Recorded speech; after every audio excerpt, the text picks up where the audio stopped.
So, I'm a parent, and when you learn you're going to have a child, you imagine that that child is going to be a better version of yourself.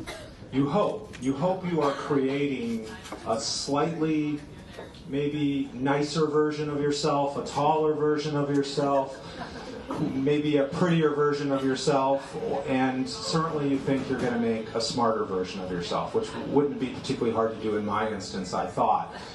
I came with the expectations that my child was going to be a genius. I thought that Einstein was on his way. And I had that expectation. I had many expectations, and most of those expectations came true. My child indeed is a nicer, better looking, smarter, sweeter version of myself, but he's not as good at taking tests. And part of that came from the fact that my dad is a clinical psychologist. And when I was a kid, when I was just, 2 or 3, my dad would take me to his university every Saturday. And while my dad graded papers, I would fill out IQ tests, look at Rorschach tests, all of, which look like vaginas, absolutely everyone you ever looked at. Even to a 3-year-old, I knew that. And I would fill out all kinds of, even a Myers-Briggs personality test I did at an extremely early age. So I'm good at doing tests. And consequently, later in my life, when you learn, when you do a lot of tests, exactly what the test makers are looking for. You start to, in your mind, go, okay, the third question, it's not question A. So my son didn't have that benefit. I did not take him to the psychology department. His first test came between kindergarten and first grade, and it was something called the high cap test.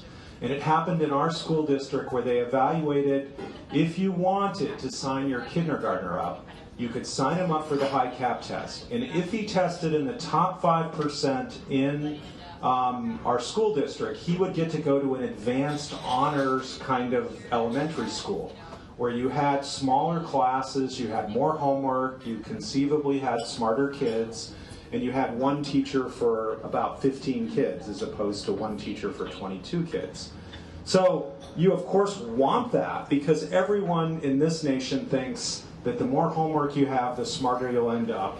And the better college you're at or the better elementary school, the better your life is going to be. And that was an expectation that I had.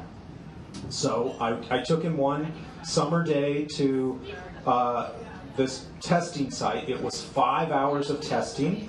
This is for a 6-year-old. It's the first time he ever had a number 2 pencil in his hand. Dropped him off. You weren't allowed to be there. But he took the test, and I had every confidence that he was going to ace it and be in that top 5%. So 2 weeks later, the results come. I have the envelope there. I'm standing across from him. I'm absolutely sure when I open that, I'm already imagining Harvard and Yale and all these other things in his future based on getting into honors elementary school. I open the envelope. He did not make it to the top 5%. He was in the 94.9%. And they broke the test down. There were 5 parts of the test. And in 4 parts, he was in the 98th percentile, and in the last part, he was in the 15th percentile. So I have a very vivid memory of looking at him, and it was the first time in my entire life I looked at him and I was disappointed in him. And he didn't know why I was looking at him that way. He filled the test out, and I even felt a small, tiny bit of family shame. Here's my child who failed at this thing. So I asked him, well, why did you not, the last part of the test, maybe you didn't do as good as the first. He could tell that I was unhappy with him. And the poor kid, he did nothing. This is all about my expectations. And he said, well, he got kind of bored towards the end and just wanted to finish it and get out and play. So I guess I can understand that. Well, even if you got in the top percentile, you didn't have to sign up for honors. So 2 weeks later, though, they had a tour of the honors program. I'm kind of an assertive person, and I heard about the tour from another parent, And so I went. I showed up the day of the tour. Now, everybody else that was there was someone whose kid had actually qualified for honors. Mine had not. I, however, was appealing the honors. I paid $600 for private testing, sent it to the school district, and I was waiting for that to happen because I thought for sure he was going to make it. But I took the tour of honors, and I met all the other parents, all of whom seemed to think that it was appropriate for me to be there. Well, I appealed. I lost. He didn't make it. They didn't let him in. But what was interesting was the perception that all the other parents had for me, for the rest of elementary school, was that we got into honors, but we had turned it down. Because they never saw my kid at honors, but they knew I was on the tour. They thought he'd made it. He hadn't. My appeal didn't work out.